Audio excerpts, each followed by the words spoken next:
Hello दोस्तों, आज की नई वीडियो में आपका फिर से स्वागत है। आज की वीडियो में हम पढ़ने वाले हैं आवेशन की विधियाँ। इसका मतलब ये है कि हम किसी भी वस्तु को कितनी प्रकार से आवेशित कर सकते हैं। आवेशन की मुख्य 3 विधियाँ होती हैं। नंबर 1 चालन विधि, नंबर 2 प्रेरण विधि और नंबर 3 घर्षण विधि। तो सबसे पहले हम चालन विधि के बारे में जानेंगे। इसमें क्या होता है, एक चालक होता है हमारे पास जिस पर प्लस क्यू आवेश होता है, यानी कि ये प्लस क्यू आवेश से आवेशित है। क्लियर है। एक और वस्तु है हमारे पास जो आवेश रहित है, जिसे हम उदासीन भी बोल सकते हैं।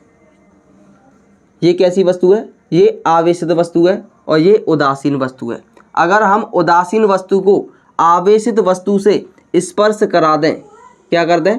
स्पर्श करा दें, तो इस उदासीन वस्तु पर भी समान प्रकृति का आवेश उत्पन्न हो जाता है।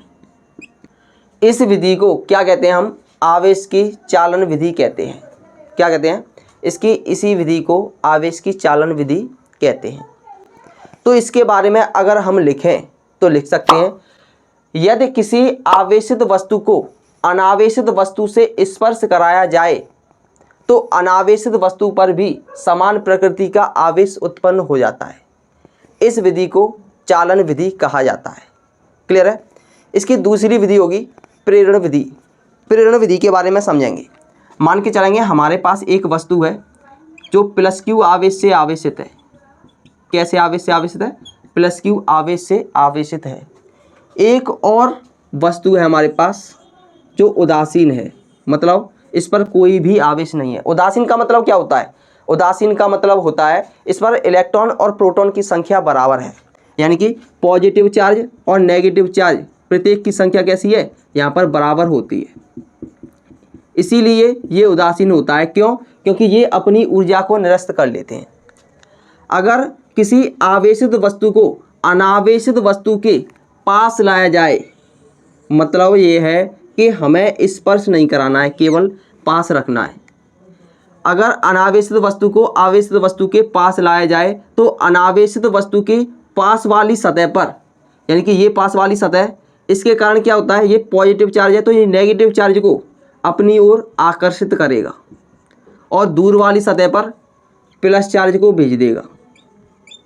क्लियर है। इसी विधि को क्या कहते हैं? प्रेरण विधि कहते हैं।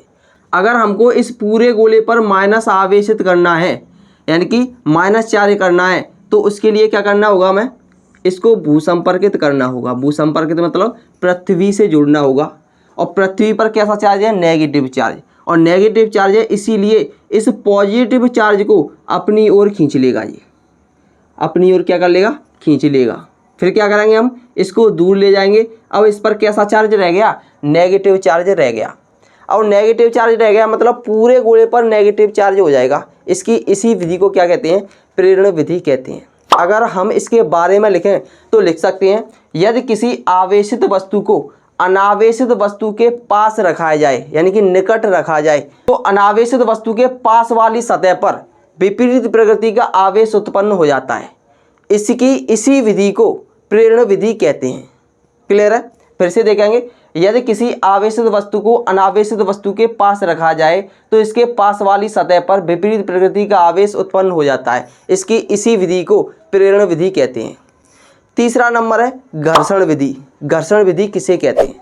जब हम दो वस्तुओं को आपस में रगड़ते हैं तो क्या होता है? एक वस्तु से इलेक्ट्रॉन निकलकर दूसरी वस्तु में चला जाता है, जिसके कारण जहाँ से इलेक्ट्रॉन गया है वहाँ पर इलेक्ट्रॉन की कमी होने के कारण धनावेश उत्पन्न हो जाता है, और जहाँ पर इलेक्ट्रॉन गया है वहाँ पर इलेक्ट्रॉन की अधिकता होने के कारण ऋणावेश उत्पन्न हो जाता है। इस विधि को हम घर्षण विधि कहते हैं। क्लियर है।